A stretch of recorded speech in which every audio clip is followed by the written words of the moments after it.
Welcome back, everyone. My name is Reed Blakemore, Director of Research and Programs at the Atlantic Council Global Energy Center. We're here at COP28 doing a series of interviews with stakeholders from NGOs, policy, industry, and civil society, trying to capture the community that's here and understand what are the issues that are shaping the COP.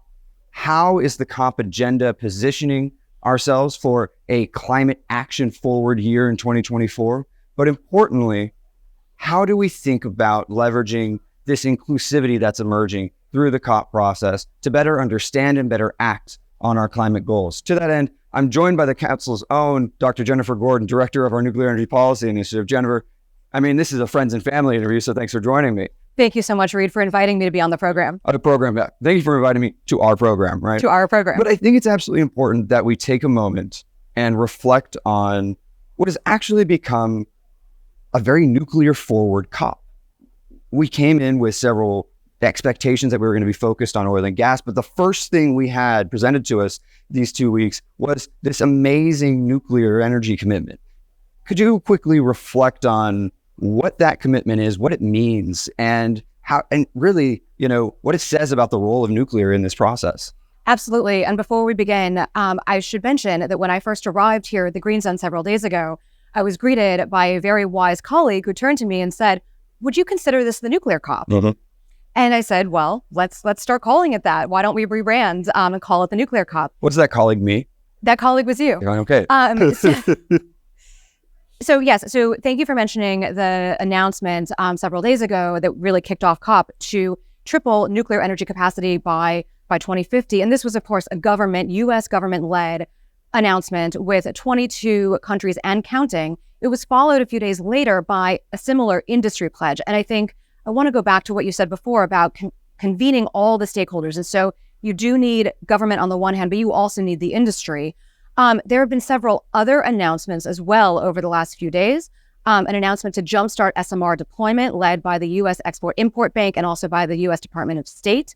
And this is really about outlining EXIM's suite of financial tools and everything that the U.S. government can do to unlock the potential and jumpstart SMR deployments. And then finally, another announcement that I wanted to flag is the Sapporo 5 announcement, which follows an earlier announcement, I believe earlier this year, with Japan, the U.S., Canada, France, and the U.K. to mobilize $4.2 billion in government-led investments to enhance collective enrichment and conversion capacity in 3 years. So we've seen a lot of announcements, a lot of action, a lot of motion, and I think we're really setting the stage for what's to come. I want to take a step back quickly because you're right. We're setting the stage for what's to come.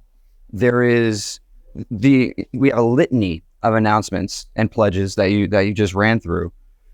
Nuclear didn't always have this stage. It feels like I think you and I would both agree. Nuclear energy is pivotal to our climate goals. It's in both as a net zero source of energy, but importantly as a net zero source of baseload energy. But it's had trouble engaging in this conversation, and certainly in a way like we're seeing these 2 weeks. What's changed? How has this community suddenly found itself with such a robust voice in the COP process? So one piece of trivia that I learned about a week or so ago is that the first COP president, you know who it was? No, I don't. Angela Merkel. So make of that what you will in terms of nuclear having been kind of on the outs. But I think that back then, there was certainly a feeling and a sentiment from the climate advocacy community that nuclear really did not belong. But I think that what the nuclear community has done over the years is keep putting one foot in front of the next. And so for the Atlantic Council and for me personally, 2 years ago, which was my first COP in Scotland at COP26, our nuclear programming was in a castle about 45 minutes outside of the city. I never even went into Glasgow, even though I participated in that COP. Whereas here we are in the green zone, we're in the blue zone, we're at a number of different venues around Dubai, and nuclear at this COP is truly front and center. But I think that there really truly is a growing recognition. And in fact, what's amazing to me too, and yesterday was Youth Day, is when you talk with the younger generations, they have a totally different view of nuclear than the older generations or even than my generation. And they really see it as having a crucial role to play in addressing climate change. So looking ahead, how do we how do we not waste this moment for nuclear, right? How do we build on that momentum? And I think importantly, kind of as a part two to that question, what role, what role does the Atlantic Council and the Nuclear Energy Policy Initiative have to play in, seizing and building upon this momentum to make sure that nuclear does have that robust voice in the conversation that we both think it should?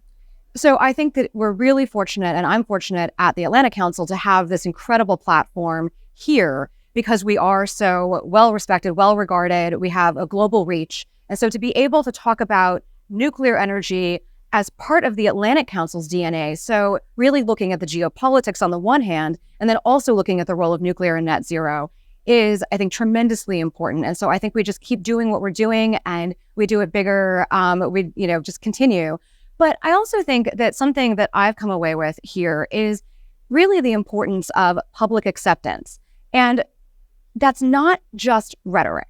It actually has real world consequences. So when you see nuclear energy playing this role at the world's premier climate conference and having a centrality here at COP, I think that allows nuclear to be welcomed into the fold of climate action, climate activism. And I think just one of the things that I think is so important, because a lot of what we're talking about right now is unlocking climate finance and letting it apply to nuclear. So I spoke the other day with a Canadian delegation about how Canada has just incorporated nuclear energy within its green bonds framework. Whereas right now in the United States, if you go to invest in an ESG fund, most of the time it will specifically say that it excludes nuclear energy. And so we need to change that. Nuclear energy needs to be included wherever we're talking about green bonds, if we're talking, for example, about the EU's green taxonomy. So whenever we talk about anything green, nuclear's got to be in it. Mm-hmm. It sounds like inclusivity in action, not just inclusivity in rhetoric and these lovely conferences that we all come to every year now. I think that's a huge action agenda. And like I said, I think the Atlantic Council is really well positioned to continue to advance this work. We'll be doing a lot more of these live from COP interviews for the next 2 weeks here at COP28 in Dubai. Stay tuned. But until then, Jennifer, thanks for joining me. Thank you, Reed.